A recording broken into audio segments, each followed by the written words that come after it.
각이 살아있는 정치평론 시사정각 시작합니다. 오늘도 각이 서는 두 분을 모셨습니다. 김상일 정치평론가, 최진영 변호사 나오셨습니다. 어서 오십시오. 네, 안녕하십니까. 네.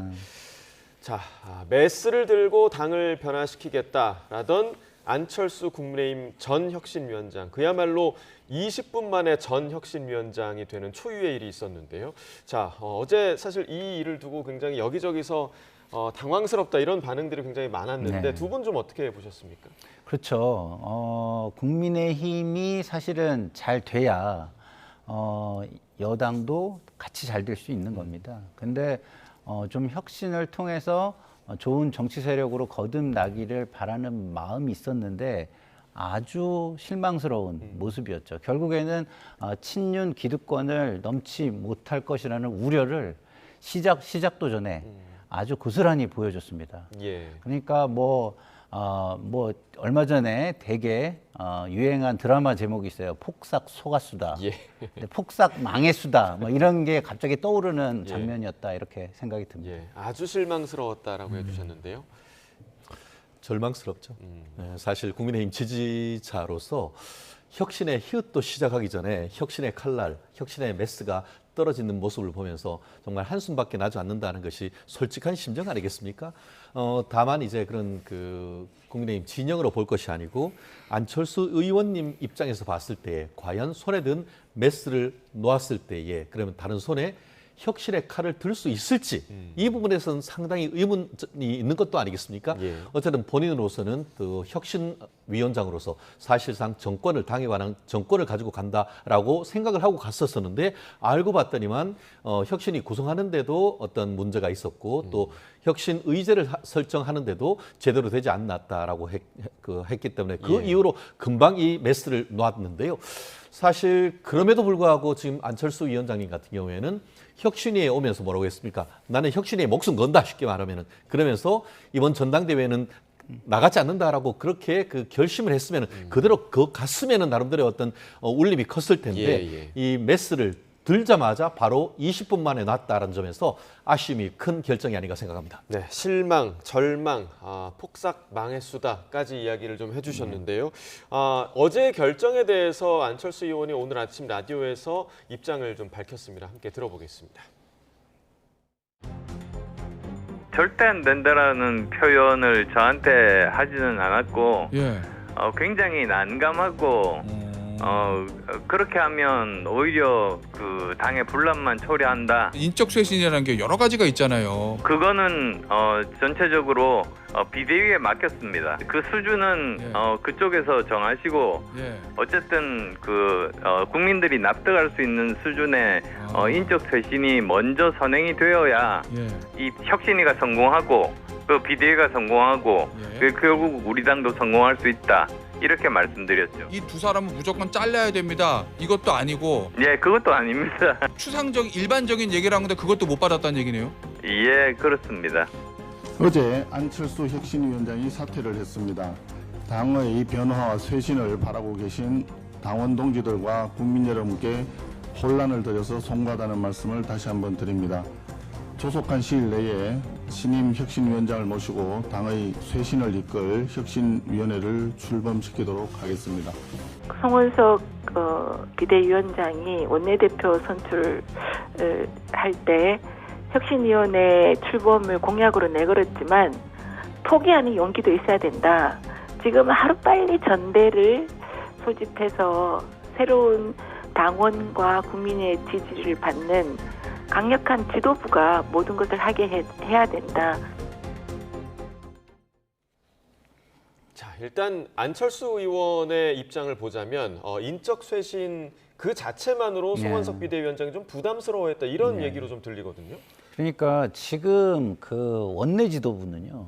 국민의 어떤 기대를 저버린 선출이 있었어요. 왜냐하면 친윤에서 벗어나기를 많이들 바랬거든요. 그래서 내란 동조 세력의 이미지, 불법 계엄 방탄 세력의 이미지 이거에서 좀 벗어나기를 바랬고 그게 가장 절실한 저는 요구였다고 보는데 결국 친윤 기득권들이 그걸 놓지 못하고 자기 성을 쌓는 식으로 원내 지도부를 구성했다 말입니다.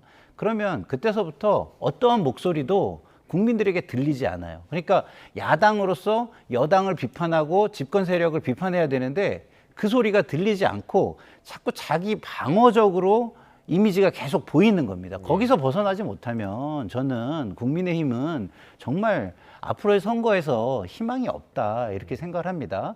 그런데 인적 쇄신이 없이 그냥 간다? 그러면은 제가 지금 말씀드린 이 이미지를 그대로 고스란히 가져가겠다는 건데 정당은 선거를 치러야 되는 조직이에요. 앞으로 이길 수 있을까요? 더더군다나 좀 이따가 다루겠지만 그 당대표 선거에도 그 이미지가 그대로 이어지거나 강화될 우려가 지금 있는 상황입니다. 그런데 지금 안철수 혁신위는 그걸 넘어서려고 했겠죠. 근데 그것을 조금 꺼내 보였더니 아예 잘라버리는 그런 모습이 아니었나. 굉장히 실망스럽다는 말씀을 다시 한번 드립니다. 그렇다면 그 송원석 비대위원장이 원했던 혁신의 방향은 도대체 뭐였을까? 이 부분에 대해서 좀 의문을 가질 수밖에 없거든요. 사실 송원석 원내대표 겸 그 비대위원장님 같은 경우에는 본인이 그 원내대표 선거 나왔을 때 뭐라고 했습니까? 김용태 5대 개혁안 혁신에서 논의할 수 있고 그것을 통해서 중수청, 중도층, 수도권 그리고 또 청년들의 마음을 가지고 오는 국민의힘을 만들겠다라는 기초를 올렸지 않습니까? 그렇다고 한다고 하면 그와 같은 것을 혁신위를 통해서 이어가는 것이 저는 맞다라고 생각을 합니다. 왜냐하면 본인이 그렇게 말씀을 하고 원내대표를 됐기 때문에. 나아가 세술은 세부대라고 얘기를 하고 있습니다. 무슨 말이겠습니까? 쇄신의 기본은 인적 쇄신 아니겠습니까? 실제로 국민의힘의 많은 지지층 같은 경우에는 지난 대선 후보 이 결정하는 과정에 있어서의 지난 어떤 그 지도부의 어떻게 보면 참상이라고 얘기를 해야죠. 이른바 쌍권이라고 할 수 있는 권영세, 권성동 의원들의 행태에 대해서 굉장히 질타를 합니다. 그것은 단순히 국민의힘 지지층뿐만 아니고 아마 국민의힘의 심정적 동조를 하는 사람들도 그 부분이 가장 핵심이다라고 지금 생각을 하고 있었을 겁니다. 그랬기 때문에 어떻게 보면은 중수청이라고 할 수 있는 중도층을 많이 대변하고 있는 지금 우리 안철수 의원님도 그런 부분에 대해서 가장 먼저 얘기를 했다라고 저는 이해를 하는데요. 다만 안철수 의원님의 실책이라고 한다고 하면은 본인이 송원석 그 비대위원장으로부터 이와 같은 혁신위원장을 제안받았을 때 본인의 취임하는 조건으로 이런 부분에 대해서 명확하게 하고 넘어갔었어야죠. 그러지 않고 일단 받고 나서 뭔가 하려고 하니까 브레이크가 걸린 건 아니겠습니까? 그렇다는 점에서 국민의힘 정말 정신 똑바로 차려야 되고 이런 부분은 이제 과연 지금 그 이 상황 속에서 지금 8월 중순 19일 전후로 해서 전당대회가 된다는 상황 속에서 과연 또 혁신위가 제대로 설 수 있겠는가? 결국 선 혁신위 후 전당대회가 오히려 좀 전에 있던 그 조은희 의원 말씀처럼 선 전당대회 그리고 후 혁신위 이런 시스템에 갈 가능성도 지금으로서는 열린 것이 아닌가 생각합니다. 네, 그러니까 이제 사전에 명확한 그 인적 쇄신과 관련한 구체적인 좀 소통이 없었다. 이 부분을 좀 지적을 해주셨는데 지금 대상이 되고 있는 그 두 의원들도 굉장히 좀 반발하고 있는 모습이고 두 의원이 하는 얘기가 송원석 비대위원장이 하는 얘기와 조금 맞닿아 있는 부분도 있거든요. 그러니까 인적 쇄신을 하게 되면 당의 분열을 초래할 것이다. 이 부분에 대해서는 만약 인적 쇄신이 분열로 이어질까요? 어떻게 좀 보십니까? 저는 그렇게 생각하지 않고요. 그건 철저하게 기득권의 생각이라고 생각하고요. 기득권이 편안한 혁신이라는 게 있을 수 있나요? 그거를 생각했다면 그거는 제가 볼 때는 혁신이 아니죠. 그거는 이제 기득권 강화, 방탄 이런 거죠. 더더군다나 이제 특검이 쭉 가면서 지금 거론되는 분들을 포함하여 친윤 세력들은 특검의 대상이 될 가능성도 되게 높습니다. 만약에 거기서 인적 쇄신이 어느 정도 약속되지 않는 상황에서 진행이 된다면 상당한 방탄 세력으로 또 이미지화 될 수가 있는 거예요. 그렇기 때문에 제가 볼 때는 지금의 이 기득권을 가지고 험난한 길이고 그 험난한 길 속에서 제대로 국민에게 인정받기 어려운 상황인데 인적 쇄신도 안 하겠다. 나 편안, 기득권 편안, 국민들이 편안해야지, 보기 편안해야지. 국민들은 보기 불편하고 기득권만 편안한 혁신. 결국은 명분용, 생색내기용 혁신을 하겠다는 것, 개혁을 하겠다는 거 아닌가 이런 생각이 듭니다. 지금 그 최 변호사님께서 방금 전에 선 전당대회 후 혁신위 얘기를 해주셨는데 요 순서에 대해서 동의하십니까? 왜냐하면 지금 그 송원석 비대위원장이 또 다른 혁신위원장을 물색해 보겠다라고 얘기를 했기 때문에 왠지 전당대회 전에 뭔가 혁신위를 다시 띄우려는 그런 분위기 같거든요. 그 혁신의 방향이 저는 중요하지 그 타이밍은 별로 중요하지 않다고 저는 보는 거예요. 방향이 공고하다면 그게 전대에도 영향을 줄 겁니다. 그래서 전대에 혁신형 당대표를 세울 수 있는 오히려 기반이 될 건데 그렇지 않다고 한다면 말씀하신 대로 오히려 전당대회를 통해서 혁신 지도부를 당원의 힘으로 그다음에 국민의 힘으로 세우는 게 오히려 빠를 수 있겠다 이런 생각도 듭니다. 예. 자, 이번 사태로 이제 안철수 의원에 대한 비판의 그런 목소리도 상당히 좀 있는 상황인데요. 그 내용도 좀 들어보겠습니다. 이번에 좀 실망스러웠던 것이 6월 29일 날 뭐라고 표현했는가 하면 우리가 다시 국민 곁에 서기 위해서는 독립적인 외부 전문가가 주도하는 백서부터 추진해야 된다고 백서를 강조하셨습니다. 어제 7월 7일이죠. 혁신위가 꾸려지는 날이거든요. 회의도 한 번 하지 않고 갑자기 사퇴했다는 것은 결국은 제가 가장 싫어하는 것은 절차적 민주주의를 갖다 무시하는 행위거든요.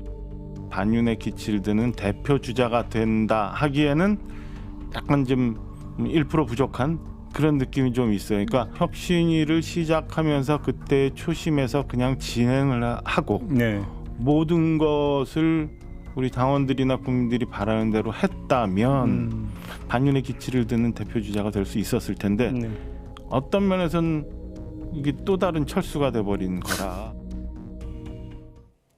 네, 자 조경태 의원은 절차적 문제를 지적을 했고 지금 박정하 의원 같은 경우는 결국에는 이제 당대표 출마 선언을 했기 때문에 뭔가 명확한 반윤의 기치라고 볼 수는 없다 이런 지적이거든요. 참 사실 국민의힘 지지자 입장에서는 정말 이걸 어떻게 뚫고 나가야 되냐는 당혹스러움 금할 수가 없는 것 같은데요. 좀 더 그 안철수 의원님이 좀 더 뚝심 있게 밀고 나왔으면 하는 그런 바람 아마 많은 분들이 좀 생각하지 않을까 싶은데요. 특히 안철수 의원님 같은 경우에는 혁신위를 맡으시면서 어떻게 보면 뒤로 돌아갈 다리를 끌었지 않습니까? 본인이 전당대회 불출마를 확실히 선언을 하고 불을 살라버리고 본인이 의사로서의 어떤 표현 어떻게 보면 메스를 들고 이 앞에 있는 고름을 짜내겠다 이렇게 얘기를 했단 말이에요. 그런데 본인의 어떤 주장이 관철될지 말지 확정적으로도 뭐 안 된다고 한 것도 아니고 그냥 상당히 당혹스러워했다라는 그 정도의 본인이 메스를 놓아버렸다는 부분에 있어가지고 굉장히 어떻게 보면은 당혹을 넘어서 실망스러운 부분이 있는 건 아니겠습니까? 사실 안철수 의원님 같은 경우에는 지난 대선 과정에서 김문수 후보님을 적극적으로 지금 도와주시면서 안철수의 재발견해서 당원으로부터 굉장히 큰 지지를 받았던 분입니다. 그렇다고 하면은 이번 혁신을 통해서 본인이 어떤 그런 주장을 강력하게 관철을 했었으면은 본인이 당 대표로 안 나간다고 해도 오히려 국민 당원들이 끌고 가서 지금 출마해라고 얘기할 그럴 상황이었을 텐데 그 좋은 기회를 이렇게 어떻게 보면 날려버리는지 참 굉장히 안타까운데요. 옆에서 그렇게 되니까 바로 또 뭐 철수가 또 철수했네 이런 비아냥이 나오는 건 아닙니까? 근데 이거는 개인의 문제를 넘어서 국민의힘의 존립에 관한 문제입니다. 이런 식으로 가볍게 처시를 할 때가 저는 아니다라고 생각을 하는데요.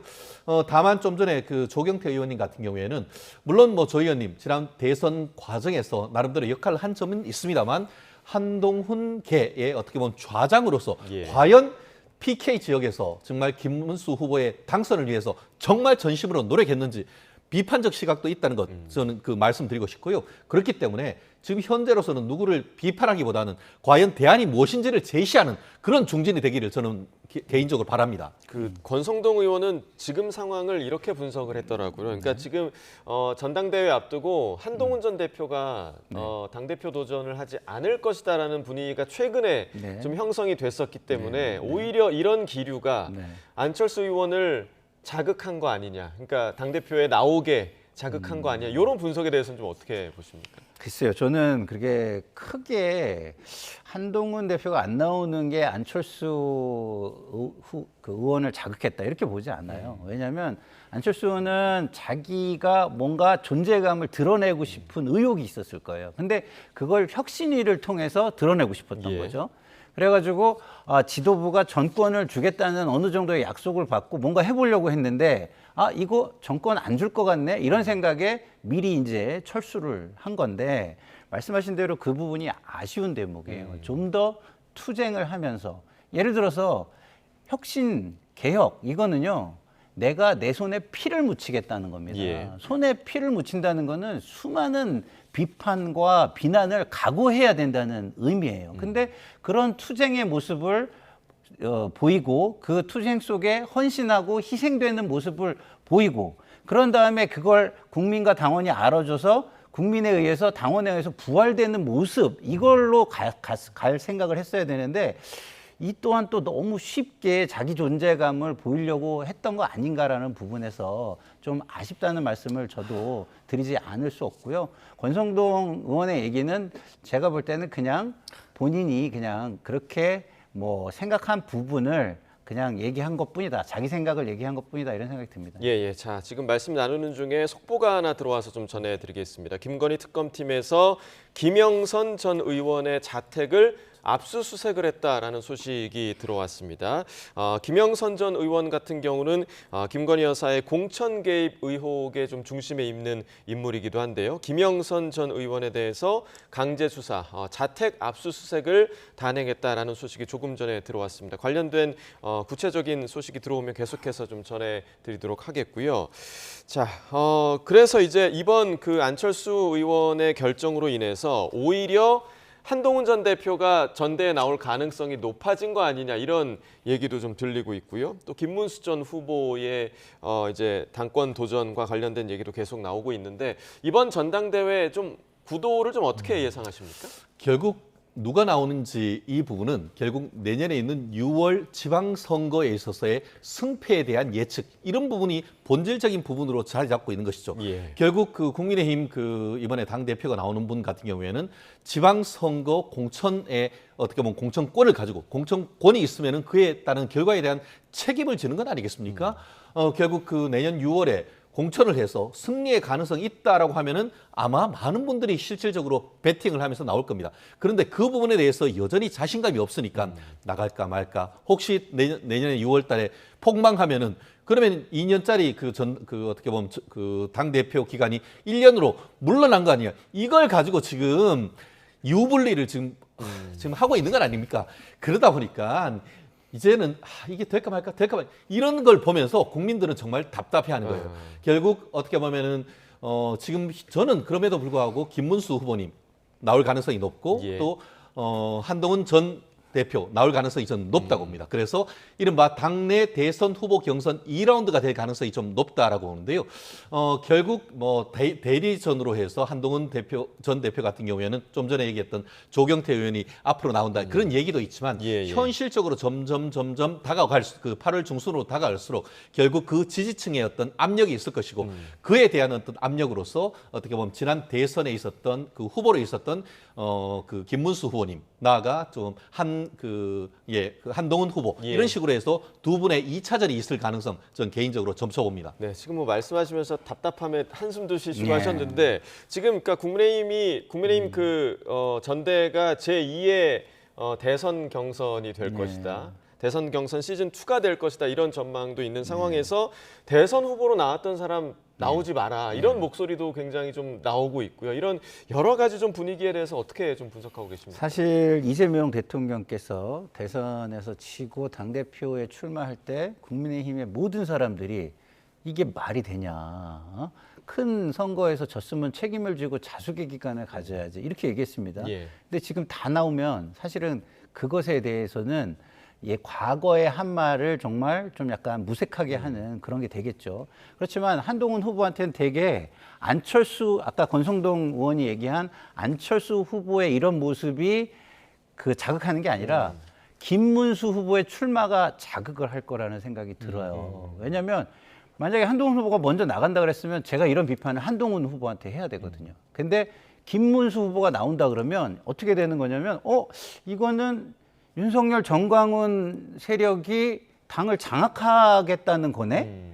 극우 보수 정당화에 한 걸음 더 다가가겠다는 거네? 이렇게 생각할 수 있는데 그런 거에 반대해 왔던 한동훈 대표가 나올 수 있는 명분을 오히려 주는 계기가 될 수 있다고 저는 생각해요. 그래서 오히려 저는 김문수 후보를 통해서 윤석열 이미지, 정광훈 이미지가 당에 씌워주는 걸 막기 위해서 나가겠다. 이런 명분이 오히려 한동훈 후보의 출마를 자극하지 않을까 이런 생각이 듭니다. 자, 두 분 모두 답답해하셨던 국민의힘의 이제 전대 과정을 좀 지켜봐야 될 것 같고 조금 전에 이제 저희가 속보를 전해드렸습니다만 조금 전에 이제 김건희 특검 관련 속보였고요.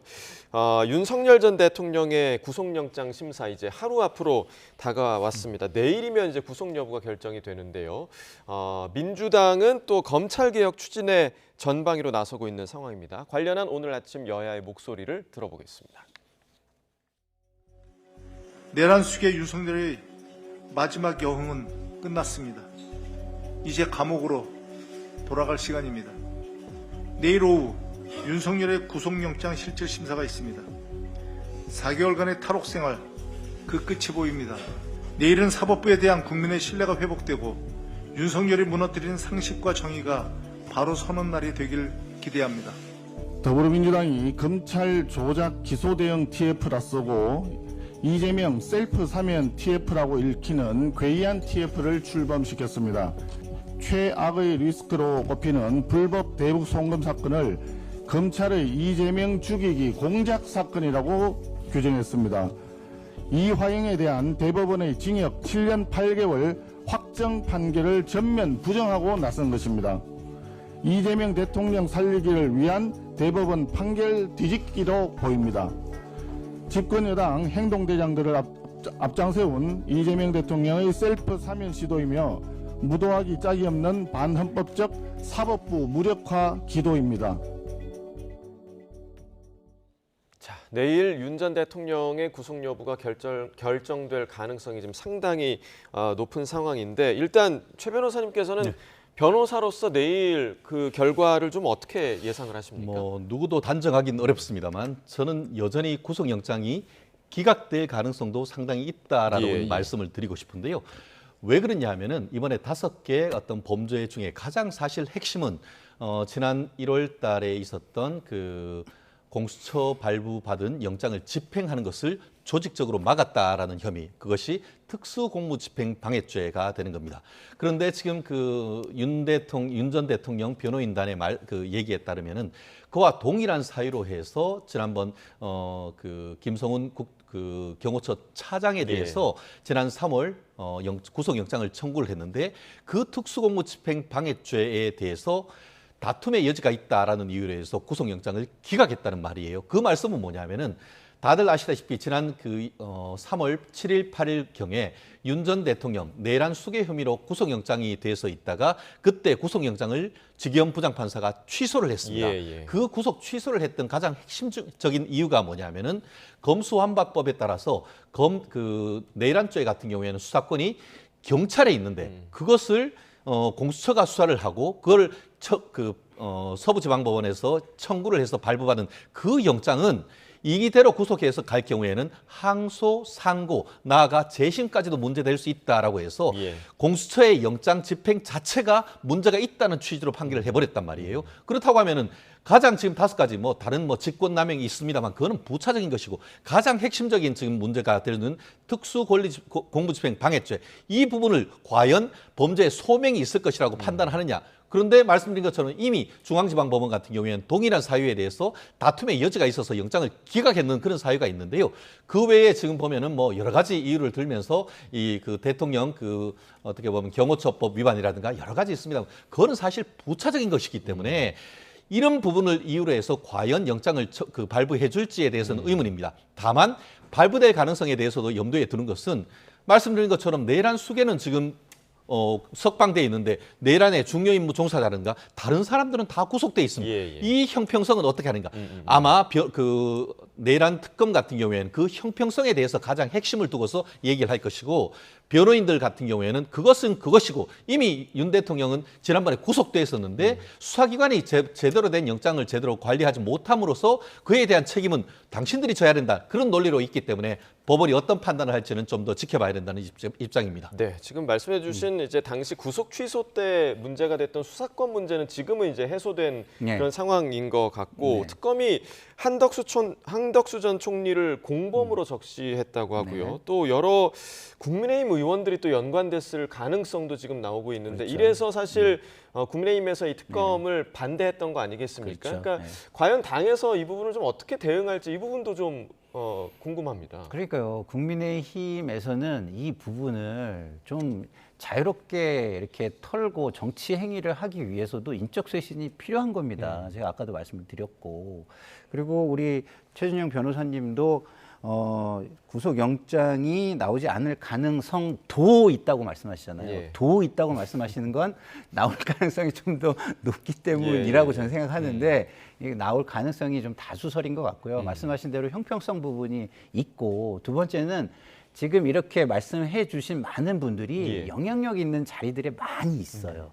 근데 이분들이 말을 맞추거나 그 영향력을 행사함으로써 증거인멸로 이어질 가능성이 상당히 있는 것입니다. 그래서 법원에서는 증거인멸 가능성이 진술에 의해서 정황들이 많이 보이는 점을 들어 이거는 충분히 증거인멸의 소지가 다분히 있다라고 생각하고 영장을 낼 가능성이 있고 그다음에 말씀하신 질문에 대해서는 국민의힘이 굉장히 부담스러운 시간, 방탄의 시간을 가져가게 될 것 같다라는 생각이 듭니다. 예, 지금 방금 말씀해주신 증거인멸과 관련해서는 지금 키 핵심 인물이 김성훈 전 차장이 오히려 지금 지목이 되고 있는 상황이에요. 왜냐하면 상당히 윤 전 대통령에 대한 충성심을 보였던 인물이기 때문에 그런데 진술이 많이 바뀌고 있다 이런 얘기가 나오고 있어요. 그러니까 윤 전 대통령 변호인이 함께 했을 때와 그렇지 않을 때의 진술이 지금 변화하고 있다. 이 부분 좀 어떻게 보고 계십니까? 이 부분은 두 가지 측면에서 검토를 해야 된다고 봅니다. 절차적 측면과 실체적 측면.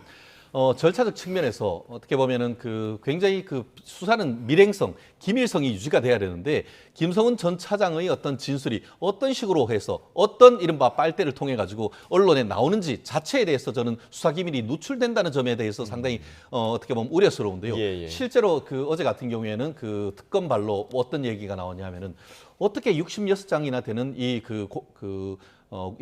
영장이 외부로 누출되느냐 이거를 지금 가지고 내부적으로 조사를 한다라고 하지 않습니까? 보면은 수사가 물론 공보 절차를 따라서 나오는 것은 그거는 오케이입니다. 왜냐하면 그건 법적 절차에 따른 것입니다. 그렇지만 그것이 아니고 일반적으로 기밀이 붙여져야 될 부분들이 나오는 것은 그것은 언론 플레이라고 보는 것이 맞죠. 말씀드린 것처럼 김성훈 전 차장이 지금 어떤 식으로 하는 것을 누가 알 수 있습니까? 변호인이 그렇게 나와서 얘기를 하겠습니까? 그렇기 때문에 이와 같은 특검의 언론 플레이는 지양돼야 된다라고 생각을 하고요. 다만 그것이 진실이라고 한다고 하면은 어쨌든 윤 대통령 지금 이미 파면이 됐고 실질적으로 지금 재판을 받고 있는 거기다가 지금 특검까지 하는 상황 속에서 아마 김성훈 전 차장도 굉장히 고민이 됐을 겁니다. 그런데 이 부분에서 힌트는 하나는 뭐냐면은 지금 김성훈 차장이 문제된다는 것이 제가 조금 전에 얘기했던 지난 1월 달에 있어서의 공수처의 영장 집행하는 과정에서 누가 막으라고 지시했느냐 이 부분 아니겠습니까? 그리고 비화폰과 관련해서 그 내용을 삭제하라고 지시했느냐 이 부분과 관련되는 건 아니겠습니까? 그렇다고 하면은 만약에 진술이 바뀌었다. 그리고 진술을 함에 있어가지고 윤 대통령 측하고 공동 변호인이 있을 때는 얘기를 하고 안 하고 만약에 없으면은 얘기하고 한다고 하면은 그런 부분은 왜 그런지에 대해서 설명이 있어야 되는 것이죠. 안 그러면은 뭔가 회유했는 것이 아닌가 이런 부분도 있을 수 있기 때문에 아마 그런 부분은 법정에서 아마 치열하게 다퉈질 가능성이 있다고 봅니다. 예, 그러니까 그 영장 내용이 유출된 부분에 대해서 지금 최 변호사님께서는 특검의 언론 플레이다라고 표현을 해주셨는데 이 부분에 대해서 오히려 이제 내란 특검은 굉장히 강경한 입장을 내긴 했거든요. 이 유출과 관련해서. 그렇죠. 이미 유출이 됐다면 그거는 뭐 피의사실 공표와는 상관이 없는 거 아니겠습니까? 그래서 기본적으로 우리 기자분들을 제가 많이 아는데요. 기자분들이 한 분이 아니에요, 그죠? 수많은 분들이 다층적인 구조 속에 다 들어가 계십니다. 그러면 그 취재력이라는 것은 사실상 굉장한 취재력이에요. 그리고 거기에서 취재원들이 이렇게 비밀을 전제로 뭐 하기도 하고 뭐 이렇게 해서 조금씩 흘려주기도 하고 뭐 어려우면 또 어떻게 하냐면 취재할 수 있는 방법이나 사람을 가르쳐주는 식으로 해서 우회적으로 취재 수단을 주기도 하고 막 그래요. 그래서 이것이 꼭 피의사실 공표였느냐라는 것은 또 확정되기 전에는 알기가 어렵고 우리 언론의 취재력이 대단하다 이렇게 저는 또 말씀을 드릴 수밖에 없을 것 같습니다. 네, 자 그리고 이제 이와 함께 민주당의 검찰 개혁 또 지금 전방위로 뻗어나가는 그런 모습인데 어제 민주당에서 검찰 조작 기소 대응 TF를 발족을 했습니다. 어떤 역할을 할 거라고 보십니까? 저는 검찰 수사 조작 TF라고 읽고 쓰고 삼권 분리 파괴 TF라고 저는 읽고 싶습니다. 왜냐? 지금 이 부분과 관련해서 검찰 수사가 조작됐다라고 하는 그 수사 자체가 4가지를 들고 있습니다. 하나는 대장동 사건, 하나는 쌍방울 대북 송금 사건, 하나는 그 이재명 대표의 가장 측근이라고 할 수 있는 김용 정치자금 사건. 그 배후에 그 관련돼서 기소가 돼 있는 사람이 누구죠? 이재명 현직 대통령 아닙니까? 그리고 하나를 더 끼워 넣습니다. 뭐냐면 그건 그 평창에 있는 알펜시아 리조트 이 헐값 매각 사건과 관련해서 그 또한 그 조작됐다라고 하는데요. 그러면서 이 TF를 만든 가장 핵심적인 증거로 들고 있는 것이 배상윤 KH그룹 전 회장의 언론 인터뷰를 들고 있습니다. 그런데 제가 말씀드린 것처럼 배상윤이 누구냐? 아까 민주당이 들고 있는 4개 중에 마지막 1개. 알펜시아 리조트를 단독 입찰해가지고 거기에서 거의 9천억이 넘는 그 리조트를 7천억대로 해서 헐값에 매각해서 그래서 관련해서 지금 지난달 같은 경우에는 그 당시 문제했던 최문순 강원지사가 사실 불구속 기소가 됐고 이 부분에 대한 압수수색이 되니까 해외로 도피했던 사람입니다. 해외로 도피해서 해외에서 인터뷰를 했던 사람 그것을 직접적 이해관계에 있는 사람의 말을 핵심적인 증거로 해서 이와 같은 TF를 만든다는 것은 사실은 언어도단이라고 생각을 하고 나아가 이미 아까 지금 그 송원석 비대위원장 국민의힘 비대위원장이 얘기하듯이 이게 그 이화영 그 쌍방울 대북 송금 사건은 대법원에서 7년 8개월 유죄가 확정된 사건입니다. 그러면 이건 어떤 의미입니까? 검찰 같은 경우에 조작했다고 하니까 검찰에 대해서는 이재명 대통령에 대해서 공소 취소하라는 압박, 나아가 법원 같은 경우에는 이미 유죄됐는 거 이재명 대통령에 대해서는 재판을 하지 말고 한다 하더라도 공소 취소하라는 것. 나아가 이미 유죄 확정된 이화영에 대해서는 내가 이 사건을 열심히 하고 있다라는 그런 어떤 3가지 포석이라고 볼 수밖에 없는 것 아닙니까? 예, 자 마지막으로 이 삼권 분리 파괴 네. TF다라는 평가에 대해서는 좀 어떻게 보십니까? 글쎄요, 이 부분은 저는 민주당이 좀 절제를 할 필요가 있다고 저는 생각하는 게 힘을 가졌다고 모든 걸 다 할 수 있는 건 아닙니다. 입법부는 입법 그 자료 요구나 감사에 있어서 지켜야 될 원칙이 뭐냐면 수사나 재판에 영향을 주려는 의도를 가지고 하면 안 되거든요. 예. 근데 이게 지금 특정 사안을 가지고 하는 거잖아요. 그러니까 전체적인 일반적인 제도를 고쳐가지고 어느 방향으로 나가게 하는 거라면 저는 입법부의 기능이라고 보거든요. 그건 검찰 개혁인 거죠. 근데 조작 기소를 사안별로 다루겠다. 이런 거는요, 행정부 내에서 감찰 기능으로 해야 될 일이에요. 힘이 있다고 입법부가 행정에 개입해서 그 형사 행정까지 다 일일이 들여다보겠다고 하는 것은 제가 볼 땐 좀 약간 절제가 필요한 부분이 있다 이렇게 보여집니다. 자, 이 부분에 대해서는 두 분 다 물음표를 던져주셨습니다. 여기까지 듣겠습니다. 김상일 정치평론가, 최진영 변호사와 이야기 나눠봤습니다. 두 분 말씀 고맙습니다.